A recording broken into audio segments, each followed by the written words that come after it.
सभी दर्शकों को मेरा नमस्कार। ज्योतिष के बारे में इससे पहले आपने सीखा 27 नक्षत्र, तिथि, वार, करण और योग। ज्योतिष के 5 अंग होते हैं। उन 5 अंगों के बारे में जब तक आप पूर्णतः जान नहीं लेते तब तक आप केवल 12 खानों में फंस कर रह जाएंगे। इसलिए मेरा यह प्रयास रहा कि आपको पंचांग के बारे में अवश्य बताया जाए।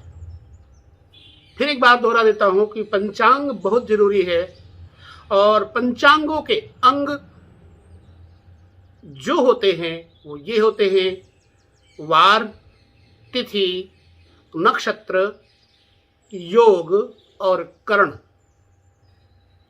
ये काल पुरुष के अंग हैं। अगर इनको हम नहीं जानते तो हम उस काल चक्र के गणना को पूरी तरह से करने में समर्थ नहीं हो पाएंगे।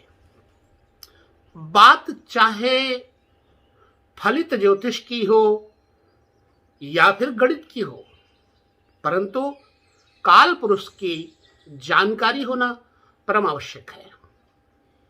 तो आइए अब अगले प्रकरण में हम चलते हैं। ज्योतिष मनीषा निरंतर ज्योतिष का अध्ययन करने वाले उन जानकार लोगों के लिए मैं यह प्रकरण लेकर के आया हूं, यह विषय लेकर के आया हूं कि हम कुंडली कैसे देखें।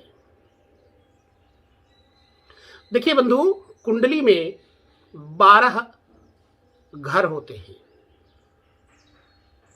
आप सब जानते हैं जैसे कि नवग्रह होते हैं और कुंडली के 12 खाने होते हैं और इन 12 खानों में नवग्रहों का आना जाना विधाता के योग से, ब्रह्मा के योग से निरंतर जारी रहता है। तो राशियों की संज्ञा, राशियों के स्वभाव, इन बातों का भी आंकलन होना चाहिए, इन बातों का भी ज्ञान होना चाहिए। परंतु आगे चर्चा करेंगे हम इस विषय पर। आज हम बात करते हैं इन 12 घरों की। कौन से घर को देखें और किस रिश्ते को अथवा किस अवस्था को। मान लीजिए आपके पास कोई कुंडली सामने रखी हुई है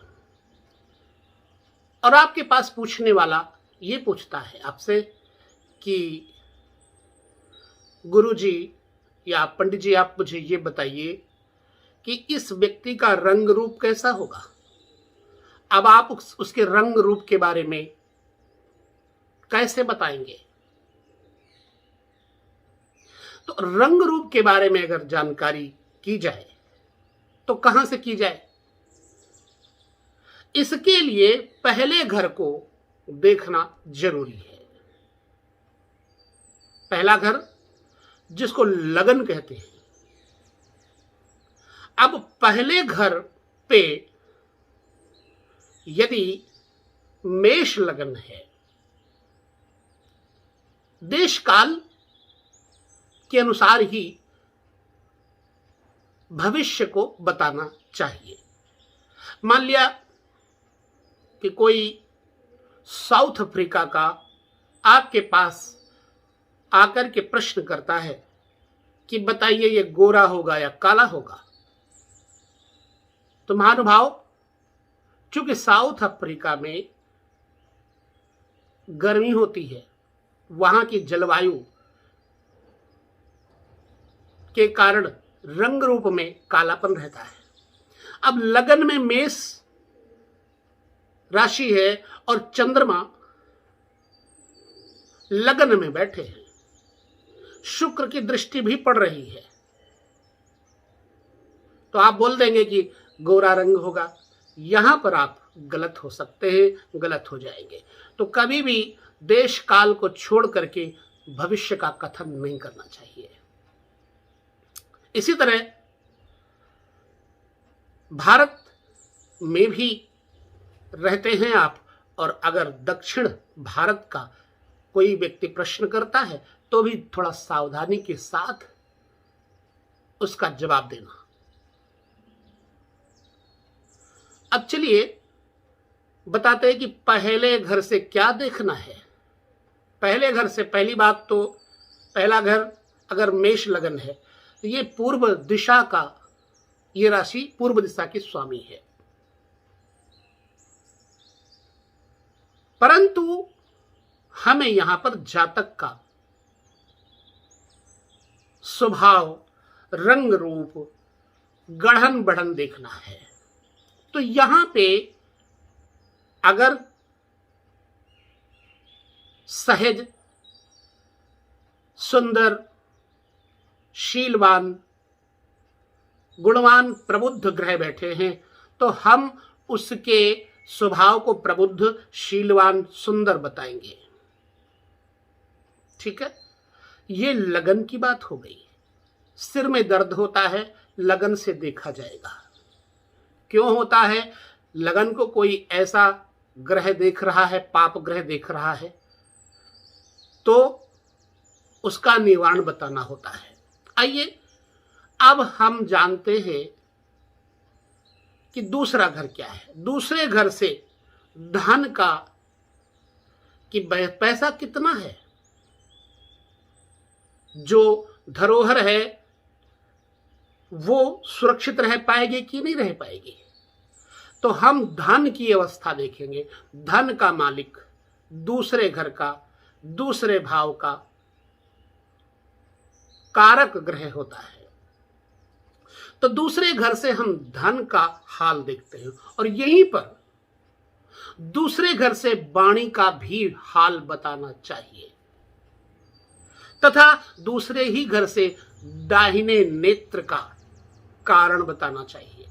दाहिना नेत्र दूसरा घर। अब कुंडली को अगर आप देखेंगे तो दूसरा घर दाहिनी तरफ आता है।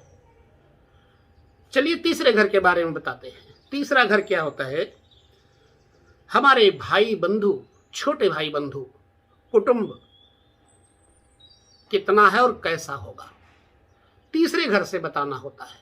तथा इस व्यक्ति का पराक्रम कैसा होगा, ये तीसरे घर से बताना होता है। तीसरे घर का जो ग्रह है उसका मालिक कहां बैठा हुआ है, उस घर का कारक ग्रह कहां बैठा हुआ है, और उस घर के कारक ग्रह पर किस किस की दृष्टि पड़ रही है। इस घर के मालिक ग्रह को कारकेश कहते हैं, अथवा तृतीयेश कहते हैं, पराक्रमेश कहते हैं। चलिए चौथे घर पे आ जाते हैं।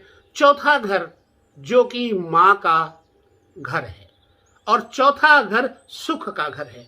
यहां पर मैं एक बात और बता दूंगा कि जब दूसरे घर पे मैंने दायां नेत्र और वाणी के बारे में बताया, तो यहां तीसरे घर से कंठ के बारे में भी आपको विचार करना होगा। वहीं पर चौथा घर सुख का घर कहा जाता है, यानी कि मां का घर। यहां से नदी आदि का और सवारी का, तथा घर कैसा मिलेगा, रहन सहन कैसा होगा घर का, इस चीज का विचार करना चाहिए। मां के स्वास्थ्य का कैसा हाल रहेगा, इस घर से बताना चाहिए। तो चौथा घर मात्र ग्रह की अवस्था को बताता है। आइए पांचवें घर पर चलते। पांचवा घर क्या है? यहां से मनुष्य के स्वभाव में शुद्धता कितनी है। और स्वास्थ्य संबंध में यदि कोई पूछता पेट में खराबी, तो ये पेट का स्थान भी है, पांचवा घर। ठीक है। और पुत्र के घर का कारक घर कहा जाता है, और पांचवें घर का मालिक पुत्रेश भी कहा जाता है, पंचमेश भी कहा जाता है। चलिए इस पर और गहन विचार आगे करेंगे। ज्योतिष शिक्षा ग्रहण करने के माध्यम से जो लोग देख रहे हैं वो जरूर से जरूर विचार करेंगे। आइए हम चलते छठे घर की तरफ। छठे घर से शत्रु और रोग को देखना चाहिए। छठे घर का मालिक जो है शत्रुवेश कहा जाता है या खष्ठेश कहा जाता है। छठे घर से सरोवर, कुआं आदि का विचार भी किया जाता है। यदि रोग होगा तो कमजोर होगा या ताकतवर होगा, यही से विचार करना चाहिए रोगों का। ठीक है। आइए चलते हैं हम पत्नी के घर को देखते हैं, सातवां घर। यदि स्त्री है तो उसके पति का घर सातवां घर होगा, और पुरुष है तो उसकी पत्नी का, स्त्री का घर सातवां घर होगा। ठीक लग्न के सामने सातवां घर आ गया, इसलिए इस घर से विचार करने वाली चीजें, यदि चोर का पता करना हो तो सातवें घर से पता करते हैं, पत्नी का पता करना हो तो सातवें घर से पता करते हैं, यात्राएं सुखद होंगी या नहीं यहां से पता करते हैं सातवें घर से। पत्नी सुंदर होगी, विचार कुशल होगी, अनपढ़ होगी, जाहिल होगी, अथवा सुमधुर भाषणी होगी, या फिर आपका आंतरिक चरित्र कैसा होगा, ये काम भाव भी बताता है। सप्तम स्थान, जो कि स्वास्थ्य के लिहाज से यहाँ का जो गुप्तांग भाग है, सप्तम स्थान गुप्त स्थान का भाग है, इसलिए गुप्त रोगों का पता भी सप्तमेश से लगाया जाता है तथा चरित्र का पता भी सप्तमेश से लगाया जाता है। और इसके बारे में और बहुत सी जानकारी आगे खुल करके आएंगी। जो लगातार वीडियो को देखते हैं, जो लगातार शिक्षा ले रहे हैं, ये उन्हीं के लिए है, क्योंकि आपको क्या जानना है, आपको और किस दिशा में जाना है, ये आपसे ज्यादा कौन जान सकता है। तो आप जब जानना चाहोगे तो प्रश्न करोगे, उस प्रश्न का उत्तर मैं दूंगा, अर्थात परमात्मा की कृपा के द्वारा, भगवती सरस्वती के माध्यम से आप तक संदेश दूंगा। आ जाते हैं आठवां घर, जिसको मृत्यु का घर भी कहा जाता है। गुप्त यात्राएं, सामुद्रिक यात्राएं कैसी रहेंगी, ये घर मृत्यु का कारक है। उसके बाद फिर नवम ग्रह, नवम स्थान, नवम घर, नवमेश भी कहा जाता है। यदि यहाँ का कारक ग्रह यहाँ बैठा है तो वहीं पर अपने सुगृह बैठा है, ये कहा जाएगा। और यदि यहाँ का मालिक मान लिया तीसरे घर में बैठा हुआ है तो आप बोलेंगे कि नवमेश तृतीय स्थान पर बैठा हुआ है। यहाँ का जो मुख्य कारक ग्रह है वो बृहस्पति है, लेकिन यदि कुंडली में वृक लगन है तो यहाँ का कारक ग्रह बन जाएगा शनि। चलिए यहां से पता किस किस घर का, किस किस रिश्ते का लगता है। खास तौर से पिता, दादा, परदादा, धर्म यात्राएं, व्यक्ति में गुण कैसे होंगे, सतोगुण होगा, रजोगुणी होगा, तमोगुणी होगा, इस नव स्थान से पता चलता है। अब ये खास तौर से कमर का स्थान बताया जाता है। 8वां घर गुप्त प्रदेश, गुह स्थान यानी कि मल स्थान भी कहा गया है। 10वें घर की तरफ आते हैं तो 10वें स्थान को कर्म कहा गया है और ये 10वां स्थान दक्षिण दिशा का स्वामी कहा जाता है तथा आकाशीय वृत्ति, आकाशीय गुण इसी 10वें स्थान से विचार किया जाता है। अब यहां का जो मेष लगन के हिसाब से कारकेश ग्रह है वो शनि है और इसे कर्मेश भी कहा जाएगा। यही से सरकारी नौकरी आदि का भाव पता लगता है। आइए 11वें स्थान को चलते। 11वां स्थान बड़े भाई का, बुजुर्गों का, बड़ों का, अपने से बड़ों का सुख कैसा होगा इस बात का पता लगता तथा बाएं हाथ यानी बाएं तरफ की पिंडली का भी होता है और दूसरे भाव से पीठ की रीढ़ का मध्य भाग भी होता है, थोड़ा सा ऊपर। मेरुदंड का थोड़ा नीचे वाला भाग कहा जाता है। ये एकादश स्थान को खास तौर से आमदनी का घर कहा गया है। आमदनी कितनी होगी और आमदनी में रुकावट कैसी होगी? यदि यहाँ का कारक ग्रह दुष्ट ग्रहों से घिरा हुआ होगा तो आमदनी में बाधा पड़ेगी। चलिए 11वें घर के बाद आते 12वें घर में। अब 12वें घर में आप देखें यहाँ पर मीन लगन आता है, क्योंकि मेष लगन से शुरू किया था, मीन लगन आता है। इस मीन लगन पे यहां का कारक कौन हो गया? बृहस्पति। ये खर्च का घर होता है और एड़ी तथा जो पैरों के तलवे होते हैं यहां से विचार किया जाता है एवं बायां नेत्र यहां से पता किया जाता है कि बाईं आंख पर कोई व्रण अथवा कोई तिल दोष तो नहीं है। ये 12 घरों के बारे में ज्योतिष की चर्चा रही। इससे पहले आपको मैंने बताया ज्योतिष के 5 अंग, फिर अब हमने शुरू किया 12 राशियों के ऊपर 12 घरों की कंडीशन।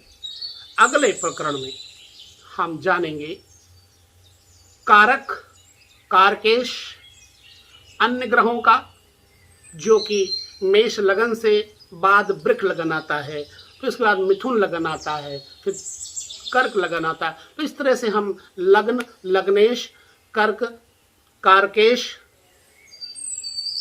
ठीक है, धन, धनेश, पराक्रम, पराक्रमेश, इन सभी बातों के बारे में चर्चा करते रहेंगे। और आप सब लोग यदि रुचि रखते हो तो इस ज्योतिष के विषय में अपने प्रश्न बिना पूछे, जातक जब तक प्रश्न नहीं करता तब तक जातक को कुछ भी नहीं पता चलता। वो व्यक्ति जो पूछना नहीं जानता, और पूछने का भी एक तरीका होता है, यदि वो नहीं जानता तो ऐसा जातक मौन रह जाता है, संसार में प्रसिद्धि नहीं पाता, गुप्त रह जाता है। तो आपके अंदर जानने की इच्छा का होना ही जातक पने को बढ़ावा देता है। तो ज्योतिष के भिन्न भिन्न विषयों पर, भिन्न भिन्न तथ्यों पर हम अगले विभाग में चर्चा करेंगे। अगर आप भी चाहते हैं अपनी कुंडली को अच्छी तरह से देखना, तो आप देखते रहिए, सीखते रहिए और किसी को भी गलत गाइड मत करना। बस यही मेरी गुरु दक्षिणा होती है। मेरी सिर्फ यही प्रार्थना है आपसे कि कभी किसी को मिस गाइड, अंधकार में मत डालना और थोड़ा जानने के बाद बहुत बताने की चेष्टा मत करना। जितना जाना है, जितना समझा है, उतना ही बताना। गुरु कृपा आपके साथ तभी तक रहती है जब तक आप सत्य का और धर्म का पालन करते हैं। यदि आपने सत्य का पालन करना छोड़ दिया तो आपके ऊपर गुरु कृपा नहीं रहेगी और फिर आप एक झूठे साबित होते हैं। इसलिए पहली शर्तों को ध्यान में रखते हुए हम आगे समय समय बढ़ते रहेंगे इस फलित ज्योतिष में। बस आप सभी को नमस्कार, प्रणाम, जय श्री कृष्ण।